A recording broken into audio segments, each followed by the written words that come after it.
with Neil Atkinson, with Phil Blundell, with John Gibbons, with Damian Kavanagh, and with our friends at Erdinger here at the Red Lion. It's a pleasure to be here before what is a momentous weekend, a historic weekend, the last ever Merseyside derby at Goodison Park. Listen, we're going to talk about that. We're going to talk about that in terms of what it means to us, at least in part two.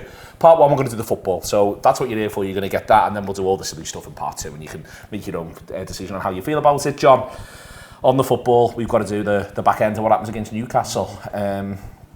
It's ultimately one of them where it's a difficult away game. We all know it is. Good atmosphere. They've got the results they've got this season, but if you're 3-2 up and the clock's ticking down, it will always feel like a kick in the teeth if you don't get all 3 points, and that's where we've ended up. Yeah, and that's how it felt post-match, very much so, didn't it? You know, I did the post-match pints just round the corner last night, and afterwards we were a bit deflated and a little bit down, and no matter what you think is a good result going into the game, or no matter, you know, we talked about the challenges that this fixture would bring, and then all the challenges were there that we imagined, and probably more so because they probably put a better team out than maybe sort of what we were expecting. You know, coming back from injury and stuff like that, and so it was probably sort of even more challenging. There was an extra stuff about you know the win last night and everything. So it was all what we thought it might be, and they maybe struggled even more than maybe what we thought, but then they came through it.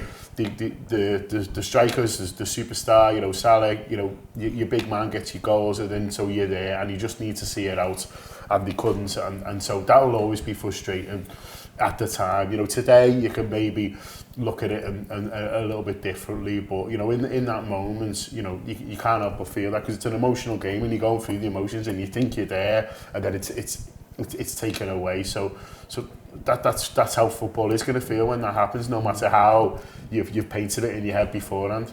Yeah, it was hard for them. I think it was amongst the hardest of challenges that they've had so far, and that's credit to Newcastle, by the way.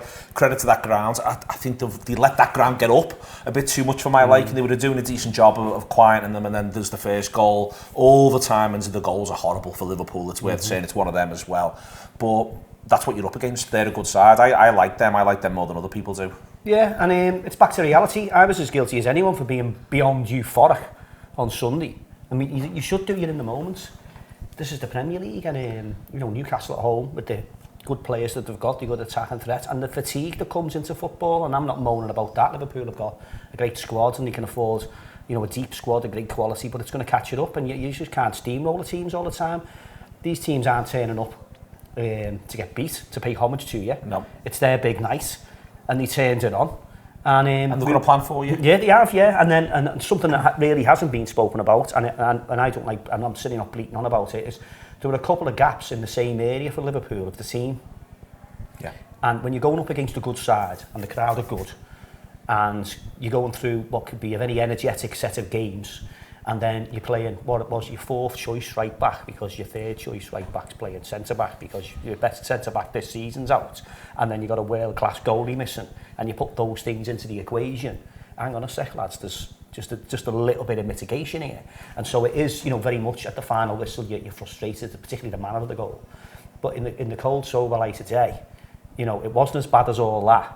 And look at the points that we've got. I mean, the last time I was speaking to you on one of the shows like this, it was just after the international break, and if we could get Southampton, Man City, and then it was Newcastle and Everton, and if we could get 3 wins and a draw, we'd be euphoric. So let's just remember where we are. So yeah, you're understandably disappointed, but a couple of gaps of Liverpool, and full credit for Newcastle, who totally deserved the draw in what was a pulsating game. And if it's a pulsating game, you can't have it all your own way. That's the way footy works. You've just got to take it, you know. So I'm calm about it, much calmer than our WhatsApp group was last night. Yeah. Not the only one. No, we're all those WhatsApp groups, Phil. I think there's a little bit of a thing, I think, where sort of looking at back, doing some of the work today, looking into some aspects of it. Actually, they do perfectly fine for 30 minutes. It gets out of hand after it goes 1-0. It's not nice how it goes 1-0. It's an absolute thunderbolt. for me, I think it's quite close to where the keeper is. I think he could maybe even do a little bit better there, but these things happen. Again, you've got to roll with that, and God, he strikes it so clean. But the point is, it takes that to get them back up. You were there last night, and I'm not going to say we quietened them. It wasn't quite that, but you felt like we took the edge off it, and that was what we were sort of looking to do, and look to do what we've done in a lot of second halves. So it's as I say, the goals, the nature of the goals, it all feels just a little bit of bad fortune, a little bit of bad play, a little bit about this, a little bit about that, but ultimately we didn't lose. And that sort of was where I was able to make me peace with it this morning, if not so much last night. I think I made me peace with it quite early, to be honest, because I was very concerned. I was very concerned from the start, to be honest, because about 4 minutes in, they sort of there was a period of about just before the 4th minute finished, and they were really aggressive. You knew they were at it. You knew they were at it. I said to one of my mates next to, I was like, this wasn't the Newcastle first sort of 5 minutes I wanted to see from them, from our point of view, and that continued, and we had weathered it, and that's why the goal was so frustrating. I thought the first sort of 20-25 minutes was sort of working out a little bit. McAllister has that one deflected onto the post as well. He forces Pope into a really good save, but we felt like we'd played into their hands quite aggressively very early on, in terms of it just felt like we'd made the pitch so small, which when you're so aggressive and as intense as they are, it just makes it really easy for them. We put a ball into the middle of the park and someone was on them instantly, and that was partly because when Gomez had the ball, he couldn't really go to the right back. It just wasn't an option for him. So we either had the option of fizzing it into someone and hoping they could do something with it, or going across or going back. And eventually you had to play the ball into midfield, because otherwise you're just basically going round in circles and you're getting nowhere. And it wasn't working. And then it got to the point where we sort of were all right with it. And I think the game plan was basically, with that setup, get to the hour, the subs will come on and they'll win the game. Yeah. And it very, very nearly worked. It was close. As frustrating as it is, the decision making was almost vindicated, and if not fair, the goalkeeper's made an error, hasn't he? If he doesn't make that error, we win the game, everyone goes. The manager's got that right, he's got a rest into everyone. We've got 3 points, it just doesn't quite work out like continued, that. Exactly. Had it not been for that one moment of madness. Just on the keeper quick, Phil, obviously he makes a mistake. I say the first not great. I think though he makes a really good one-on-one save, and he also I think makes an underrated save first half from Isak. That's flashing across. I think it's really well struck, that, and he manages to push it around the post. He actually makes it look easy because his positioning's great. I think there's shots like that, they often creep in, but he's there to push it around the post. My point being is that when you are in goal, you will end up sort of, if one thing does go wrong or a couple of things go wrong, the spotlight is absolutely on you. But it wasn't as though he has a nightmare evening or anything like that. He just has a bit of hard lines at the end, which he needs to learn from, and I'm sure he thinks that more than we ever would. Yeah, it's the one position where if you make a mistake, it's magnified by a stupid amount, because it literally costs you a goal. Like, striker can miss a chance, midfielder can misplace a pass, defender can get a header wrong, and you're probably not usually punished with a goal. You might get a chance away, but it's not as a case of, it's still a hard chance for sure, but he get. He'd be still, if he was trying to do it again, he'd be still there. Yeah. But I do wonder if that was a part of a plan, because he's done that a couple of times, hasn't he? Sort of left it at the back. He said after the match he's just trying to keep it alive. Was he? He just said he was just trying to keep it alive, and he keeps it alive into the back of the net. It's never been more alive. Is the problem that you've got. I've got no complaints about that. Like I say, you go back to it, and it is the nature of the Premier League, and you have got to take that in the round and look at it. Look at the run we've been on, and anyone who was frustrated last night was quite right to be so. We were so close. If we don't win, you're going to be frustrated. Exactly, especially when so it's certainly not criticise anyone for that, but Newcastle have done well against our direct rivals. Yep. And we were talking before, weren't we, Phil? And it was like, it's not like we drew at Southampton. Do you know what I mean? It's we scuffed our way through that a little bit, but it's one of those. You know what I mean? So you're not going to go through the season winning them all, and on the back of what we've done. If what we get right, what we coming forward gets right, it's perfect. Well, John, that's the big thing, is taking the learning. Listen, Everton have got the video of what Newcastle did. They'll know what to do with that. They've got the video of what they did. They've got themselves 4 goals there against Wolverhampton Wanderers. They'll be feeling good about it. They'll also want to start fast. And my God, is that crowd going to be up? Let's be crystal clear. So, and you're not quieting it either. All the way through the game. You're not going to be able to have it quiet at 0-0 on 30. We know that well enough. So, they've got something to learn from, is what I'm saying. They've got something they can improve upon, and that's what Saturday's going to look like. It's the attitude to put it right that you hope is the most important thing. listen, Everton can watch videos of Newcastle all they want, but they've not got a forward as good as Isaac or Gordon anymore. They did have someone as good as Gordon. And they fucking chased them down the road. Yeah. They've not gone with midfielders as good as Bruno and Tonali, and so... Tonali was great, by the way. Yeah, well, they both were. Bruno for that opening goal. Like, you're looking at it, waiting to see what could we have done, and I'm not sure we could have done anything up to sort of that point, and so... But what they have, you right to point out, is the video from last year. I'll be interested if we're going to watch the video from last year. Is that something that, is the manager going to watch it? I hope he does. Whether Whether he decides then to show it to the team, that's up to him. But we can't give that many free kicks away. Would be my takeaway from not having watched it back, but having lived sort of through it in the away end last year. Like, we can't give that many free kicks away, because that's what they'll be playing for. The crowd can be up, but they can be on their backs as well, and it can be quiet at 12:30. So we've got to try and sort of use that to our advantage, if we can as well, get them frustrated, and that's the only sounds you're hearing. And so there's a lot for us to learn, like you say, but I think the main thing is it's just up there, is that we just put it right. Okay, it was a disappointing one, we put it right, and the opportunity to do that, and it's the best place to put it right. You couldn't be any better. And if you think about it as well, obviously we had our trouble, Trent has had his fitness issues and fatigue issues and that. Now Trent comes on and the game changes. Have you looked at the possession, the chances, the threats, the perceived threats? He's brilliant. It was two different games, and so hopefully all going well. You've got Trent starting Saturday, and so Liverpool can start on them. So we're not talking about the same game. We're talking about Liverpool from about 20 minutes to go. 66. 20 minutes to Diaz go. as well. So Diaz, what a player. But excuse me. In particular, the fact that we looked more vulnerable than we usually do, which is nothing to do with Diaz, because he's doing the stuff at the other end, and we still got 3 goals. But I think that we'll be a lot surer.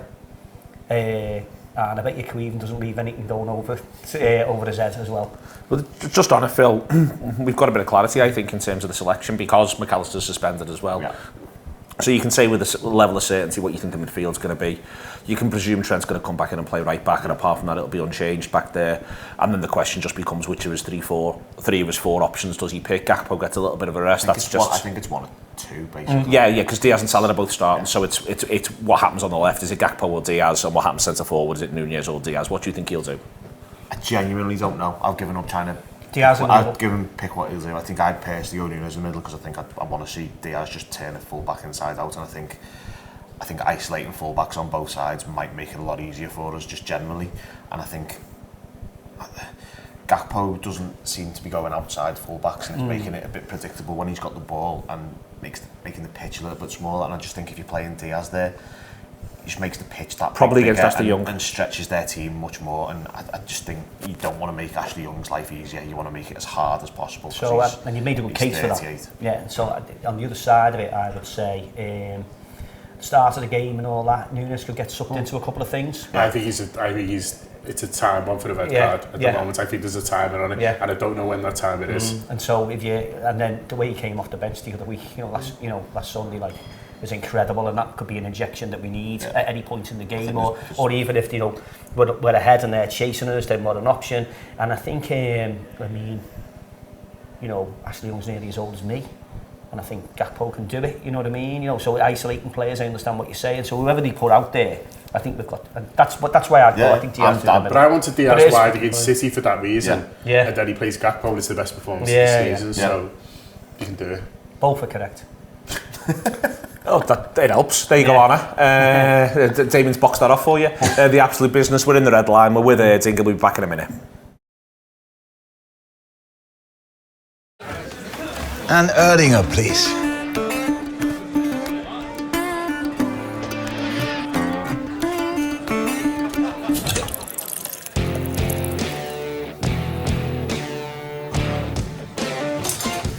Stop! Don't forget the best bit.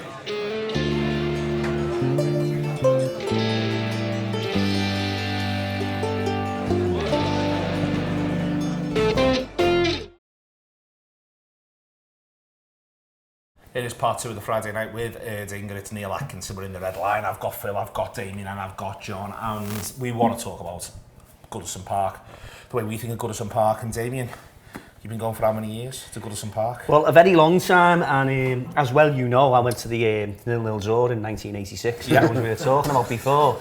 But I go back further than that. My first game I ever went to, was Everton v West Brom, and I went as a Liverpool fan with me dad and his Bezzy from work at the time, who was a blue, and it was a Wednesday night, and Goodison under the lights, Everton in that fabulous royal blue kit, West Brom in that classic yellow and green stripes. No question. And if you love football, you're into it. You know, and I spent the first half on my dad's shoulders and the second half on Jimmy Willow's shoulders. I must have been about 6 stone in a wet tracksuit at the time, like. But anyway, it was just, so you know, I came out and Everton won, and you know that was signed by me. You know, Liverpool had much bigger business than the games I was watching. You know.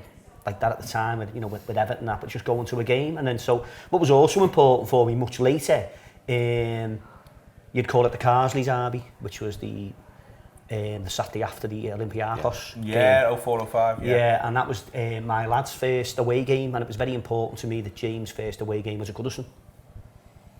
I always had a very positive relationship. I was always very proud of Everton as a very passionate Liverpudlian, in that I'd like to see them doing well on one condition. I'm quite happy for them to finish second, so long as we finish it. You can have the League Cup as long as we win the FA Cup, things like that, and things, And I'm not pining for the days. There's no point, wishing for stuff that could never happen. But I was very proud of our city and our community, in the fact that, in the mid '80s and that, our fan groups would be mixed, noticeably so. You look back at the 85-6 season, Liverpool, Kenny scores at the Gladdy. Yep. And half the Gladdies celebrating it, and there's not a bit about it. And if you look at the Merseyside Cup finals, the League Cup final there, 84, 86.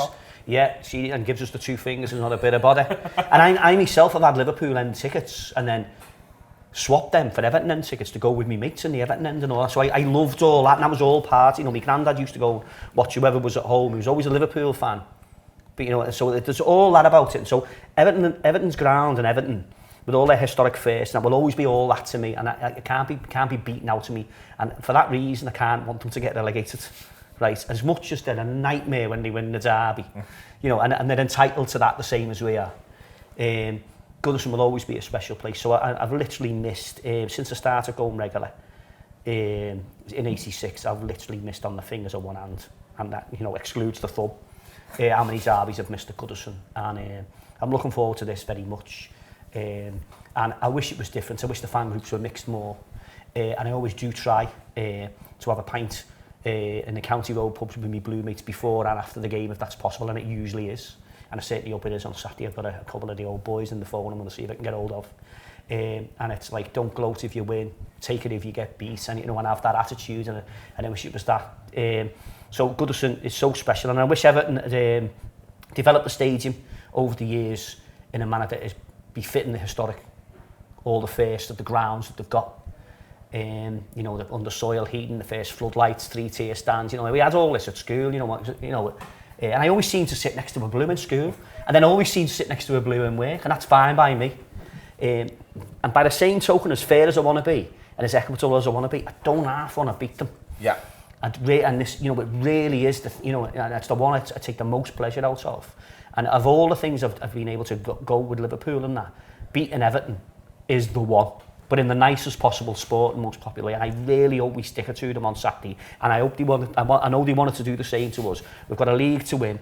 I want us to be having it over them on Saturday evening in the nicest possible way. It's fantastic. I'm looking forward to it. And I'm a bit nervous because anything can happen. Well, John, it's the best place to win, it's the worst place to lose. It is as simple as that. At Goodison Park, you were desperate to take Ted. You managed to get him to the women's derby recently, so it'll be the last one of them as well. You got him to that because it's a massive part of our lives. I was talking to John Milburn about it. He said the thing about it is one of the reasons why it's the best place to win and the worst place to lose is you get beat at Old Trafford. You get to walk out of Manchester and go, well, I don't have to think about or deal with them. Yeah, exactly that. The fact of the matter is, growing up your whole life, our whole lives, losing a derby, it's it is like it's like an earthquake that hits you. School, particularly. Yeah. Oh. But when you're in Goodison and with the low roof of where the away is, it feels like it's absolutely right on top when you're getting beat. Yeah, and when we were growing up, when we were in senior school, we were losing more than we won. Christ. Like, you don't remember winning sort of hardly any home or away, certainly not at Goodison. You know, they turn us over every year. It was a while till I went to a derby at Goodison. In fact, the first one I went to, I was in the Everton end, and was 2001, the Gary Mack one. I was in the park. I was in the park end for that. You know, with Everton fans, like you say. But there was never sort of any issue. I was sort of talking to people. We didn't go mad until Gary scored, but it was fine because everyone just left. Yeah. So it was like a massive exodus. So it was all right. But that was the only one we celebrated. But I remember an Everton fan next to me when our season ticket like sat there, and he was like his hat on. He was like, "Oh, friendly derby." Then who's buying me a pint at half time? And he was just on his own, and it was funny, and it was sort of different. And I agree with you. It is a little bit of a shame, but you know, I love the ground. Similar to you, some of my first games were at Goodison. I was 19 before I went to a derby, but I've been to loads of Everton games. Oh yeah. I remember. A soccer school, and then Everton come in on the last day and said there's a ticket, and it was Everton v Luton, so in 1991, so they weren't soft. Do you know what I mean? Like, but they were like, oh, if an adult comes with you and pays, then you can get. Can you get a game? You get him for free, and so we went. And I said to my dad, "Listen, you can go to Goodison. You pay it, I'm not." And so he was like, "If you want to go, we'll go." So we weren't bothered. So we went to that, and then my best mate in primary school, his dad was an Everton fan, and so we went to that. And then I've got family who are West Ham fans, so whenever they come up, you know, for Liverpool, we go to Anfield and we go to Goodison. So it was funny. It was a while since I saw Everton score. It might have been in 2001 because I remember that the West Ham game they got beat and stuff like that. But I always thought it was great. I mean, you love football grounds when you're a kid anyway, don't you? They're just like magical. You know, I remember, you know, just driving past one as a kid, like being in Norwich and seeing kind of going like, wow, do you know what I mean? Like, you love that. But Goodison's boss, I love going past it now. I remember actually, I did a walk for, there's a prostate cancer one, and the one Jeff Stelling one does, and he's up and down the country. But when he did Liverpool, I joined it, and Colin Murray and Kiefer, who's at the Athletic now, did it, and it's because it's around football. You sort of go with the ground, but they let us into Goodison, and we were walking, and we pitch side and did the whole loop pitch side, and you know, you're normally just in the away end or you're in that bit, and I've been in different bits, but it's very rare you get the privilege, and it was a privilege to see the ground empty and be pitch side and be looking at it. And normally, if I'm at Anfield and end up pitch side, you're looking at the pitch. Do you know what I mean? Yeah. But it's Goodison. All of us walked the whole perimeter, and I was just looking at every, because it's so unique. Every stand's different. Every bit, there's all these like little nooks and crannies, so fascinating. And like looking at all bits I never noticed, because normally it's full of people, and you know you cheering each other or cheering on the team. And this house, I'm lucky. And then just then someone said to me, "Oh, I bet this is horrible for you, isn't it?" And I was like, "You're joking? It's brilliant. It's brilliant. It's some place, and you know you are thinking about the World Cup games in '66 and stuff like that. Yeah, seen Eusebio there. Yeah. Another one I went to was it was a Latournois Umbro Cup. And loved it. I'll really miss it. And like you say, I really want to take Ted. I wouldn't have took him on Saturday because it'd be too much for him, if I'm honest. He's only 5. It's going to be too much for me. Well, that's it. But it's like, it's not for the faint-hearted, you know what I mean? The wing goes like free, there's no place for the old. But but it took him to the women's, because I want them to say when he's older, I went to Goodison Park. You know, like people might say now, I went to this ground, that ground, you know, famous ones, Highbury, you know, whatever it might be. I want him to be able to say, you know, when he's got a picture now that he's in Goodison, because it is one of our great grounds, and it's a shame that we're losing more and more of them. And the new one looks good from the outside. From the inside, it's a bit more, you know, standard, but it looks good on the skyline. It'd be good for the city. They probably had to move. You know, I've done corporates at Everton, and listen, the service was brilliant, but you know, you're in a room and you're going through it. It's not, you know, they want a better experience and all that, and that's where money is. So they probably did have to go, but it certainly won't please me. I've heard a rumour that the women are going to play there and they're going to scale it right back, and if that could happen, that'd be brilliant. And also it'll show Liverpool up, and I'm all right with that as well. There is, you know, getting to go, Phil, and we know we're all lucky to go. We're all going on Saturday, and we know we're lucky to go. But getting to go and experience it is experience winning there, experience losing there. It is John did something recently with the Bournemouth supporters when they got that comeback, and they said that they'd gone for years, they never had the win there. But you got to see the videos from the end, and you got to see, and when you see those videos from the end, and look, we do loads of jokes about them, and people do jokes about them, but the point is, that is low. Like, it's low by the standards of a football ground. But what that means is that when you're delighted, the noise is echoing, and when they're on top of you, you genuinely, it does make you feel small in that stand. So when you're makes me feel big. When you're giving it out the other way, it feels like it explodes out, and I just think I think it is such a shame. I think it is a shame it is the last one. I also think that something else is going to happen on Saturday, which is for loads of the Blues, and we've all got Evertonian mates, it's the first of the lasts. And I think it's going to hit them hard. I think it's going to. So you're going to go and see some afterwards, and I've got my friends. I hope so. Yeah. May or may not get allowed to even have a text with afterwards. You know, we have rules about these things, so they do. But there is a thing, Phil, where I think that's going to hit them hard. It's going to be the last time you'll have watched the derby here, the last time you'll have seen this, and that. I think it is going to be tough for the Blues. I genuinely do. From now until the end of the campaign, I think this is the one that's going to hit them. Yeah, I think when there's a place that gives you such highs and simultaneously, well, not quite simultaneously, but lows, you're going to sit in there and think, hang on, this is the... Whatever happens today, this is the last time that's going to be like this, I think.